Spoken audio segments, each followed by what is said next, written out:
Conforme a gente vem falando ao longo do Isso é Bahia de hoje, a montadora Ford anunciou nesta segunda-feira que vai fechar as fábricas em todo o Brasil. As plantas de Camaçari, na Bahia, de Taubaté, em São Paulo, e da Troller, no Ceará, vão encerrar as atividades. Deve ser mantida apenas por alguns meses a produção de peças para suprir o estoque de pós-venda.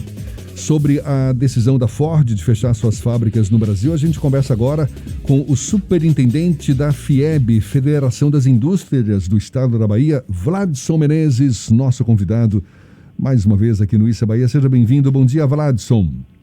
Bom dia. É sempre um prazer estar aqui no Isso é Bahia. Bom dia a toda a audiência. Prazer todo nosso. A Ford já vinha dando sinais de que enfrentava problemas. Há quem diga que a própria Ford cavou essa sepultura, digamos assim, ao longo dos últimos anos, o que acaba resultando no fechamento das suas fábricas. É essa a avaliação que a FIEB também faz? Já era algo esperado esse fechamento das unidades da Ford no Brasil, inclusive essa de Camaçari? Ou, de alguma forma, teve alguma surpresa nesse anúncio?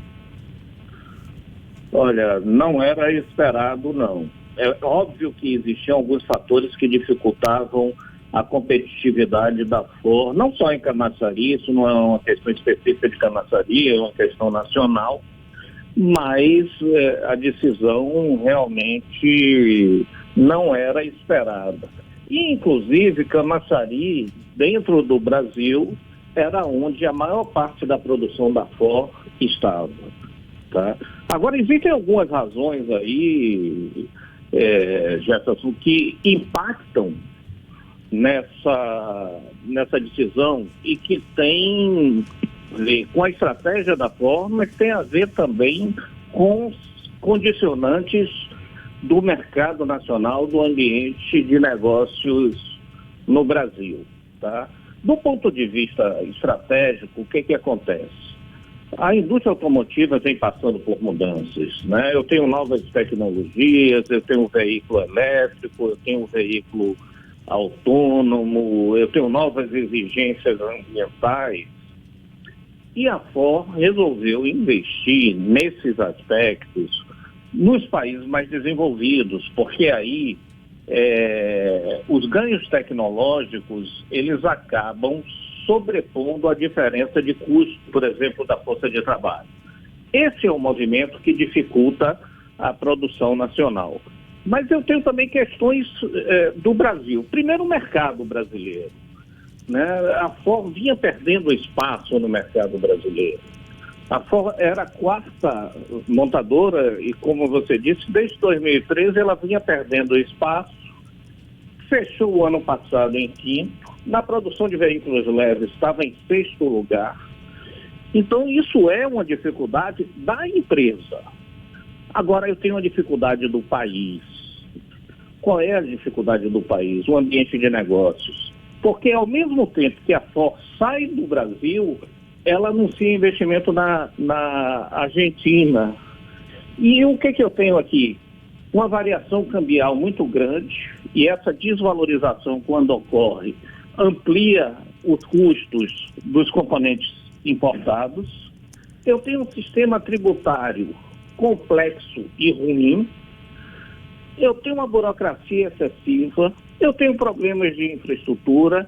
Ou seja, se a gente não atacar essas questões, a gente corre o risco, enquanto país, de mais problemas, né, de novas empresas que venham a sair. A gente teve um anúncio no próprio setor automotivo da Mercedes, né, no mês passado.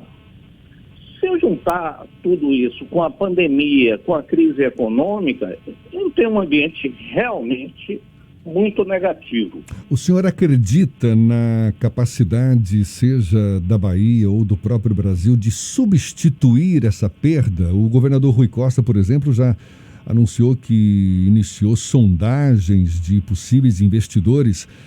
Tem clima para isso? Olha, tem que buscar, né? O trabalho tem que ser feito. Eu tenho um espaço físico adequado, eu tenho na Bahia um conjunto de trabalhadores com experiência no setor e eu tenho empresas que têm estratégias distintas da estratégia da Ford. Então, esse esforço tem que ser feito. O governo já procurou a Federação das Indústrias para colaborar nesse processo. E eu acho que isso tem que ir além do governo, envolver outros agentes, inclusive o próprio governo federal. Mas esse movimento está sendo feito. Se vai ser bem sucedido, vai depender de todo um processo de levantamento de informações e de negociação que vai ser difícil, que vai ser penoso, mas que a gente aposta nele. Vladson, o presidente da FIEB, Ricardo Alban, e o próprio governador Rui Costa falou sobre a atração de outras montadoras, montar uma comissão para tentar verificar outras empresas que queiram de alguma forma utilizar o espaço da planta fabril da Ford aqui em Camaçari. Já existe alguma articulação mais objetiva nesse sentido? Olha, eu não posso falar em nome de empresa, tá? O que a gente sabe é que os primeiros contatos foram feitos ainda ontem. É possível que tenhamos uma reunião, talvez hoje à tarde, mas certamente nos próximos dias. A gente está aqui de sobreaviso para isso aí. Estamos levantando as informações e vamos trabalhar forte nisso aqui. Possibilidade existe. A concretização disso vai depender desse esforço e de condições que serão dadas não só pelo governo estadual, mas também pelo governo federal. E você já tem uma estimativa do impacto da saída da Ford aqui de Camaçari na economia baiana como um todo, Vladson? Olha, vai ser forte, tá? Vamos lá, do ponto de vista direto, a indústria automotiva, ou seja, a Ford e aquelas empresas que estão dentro da planta da Ford, representam 5,4% do valor da transformação industrial, da nossa indústria de transformação. Ela gera mais de 4%, 4,1% do emprego na indústria de transformação, né? Esses trabalhadores têm uma massa salarial mensal aí de 515 milhões aproximadamente, né? A receita líquida da Ford, ela foi em 19, eu não tenho o dado de 20, que deve ter sido menor certamente, de 12,4 bilhões. Então tudo isso impacta. Esses impactos são diretamente na empresa e nas empresas fornecedoras que estão na planta.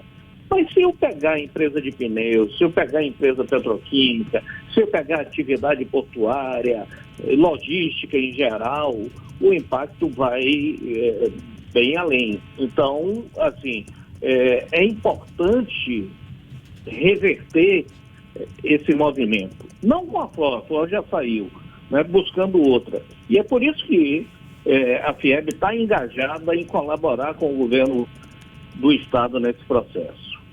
Você acredita que a economia baiana, com a saída da Ford, o Ricardo Alban tinha dado uma perspectiva mais otimista para 2021 com a comparação com 2020, mas a saída da Ford agora em 2021, essa perspectiva otimista para a indústria, ela acaba reduzida? Certamente. Não é simples. O próprio impacto da Ford, por si, ele já anula o crescimento esperado, que era um crescimento aí em torno de 4% a 5%. Né? Só a Ford sozinha, sem considerar outros segmentos que fornecem a Ford, perto disso, né? É mais do que isso, é 5% do valor de transformação da indústria. Então, 5,4%, como eu disse. Então, lógico que isso afeta, né? Lógico que muda as nossas expectativas. Mas há setores na Bahia que não dependem diretamente da Ford, que têm espaço e que devem continuar tendo bom desempenho, como papel e celulose, como a indústria de petróleo, que a gente espera que se concretize a venda da refinaria para os próximos dias. Ou seja, nem tudo é o polo petroquímico é muito maior do que isso, o impacto vai ser forte, mas a Bahia tem também alternativas. Vladson, levando em conta esse ambiente pouco favorável do Brasil para a implantação de empresas do porte de uma Ford e da própria perda de espaço da Ford que já vinha ocorrendo ao longo dos últimos anos, em parte por conta também dessa mudança de modelo tecnológico do setor, não é? Parte do mercado apostando, por exemplo, em carros elétricos e tal. Qual é o modelo que vislumbra como o mais favorável para o desenvolvimento de montadoras, seja aqui na Bahia ou no Brasil como um todo, e também em relação a esse ambiente fiscal e econômico oferecido pelo Brasil para que novas empresas do setor possam investir por aqui? Olha, eu preciso mudar o ambiente de negócios em nível nacional. Isso não é questão de Bahia, não é questão de São Paulo, Ceará, onde a Ford operava e onde foi anunciado o fechamento. Esse movimento ele tem que ser feito, né? Eu tenho problemas de competitividade que tem a ver com qualidade de força de trabalho e com infraestrutura. Isso demora mais tempo de alterar. Mas eu tenho medidas que podem ser tomadas. Eu tenho uma reforma tributária a ser feita. Eu tenho uma necessidade de redução da burocracia, né? Eu tenho mudanças também de ordem trabalhista. Ou seja, eu preciso atuar fortemente no custo Brasil. E isso está sendo feito num ritmo muito lento. Nesse ritmo, a gente não consegue reverter essa realidade. O fato também que o controle das finanças públicas, que se avizinha aqui para frente, sofre sérios riscos, vai manter uma situação de desequilíbrio cambial, o que também não é bom, né? Então eu tenho vários aspectos a mexer para criar um ambiente favorável. Agora, no âmbito de cada estado, eu tenho que ter políticas específicas e a Bahia tem procurado fazer isso. Muito bem. Vladson Menezes, superintendente da FIEB, Federação das Indústrias do Estado da Bahia, muito obrigado pela sua participação, pela sua disponibilidade. Seja sempre bem-vindo. Até uma próxima, Vladson. Até, Jefferson, Fernando. Muito obrigado a vocês. Estamos aí.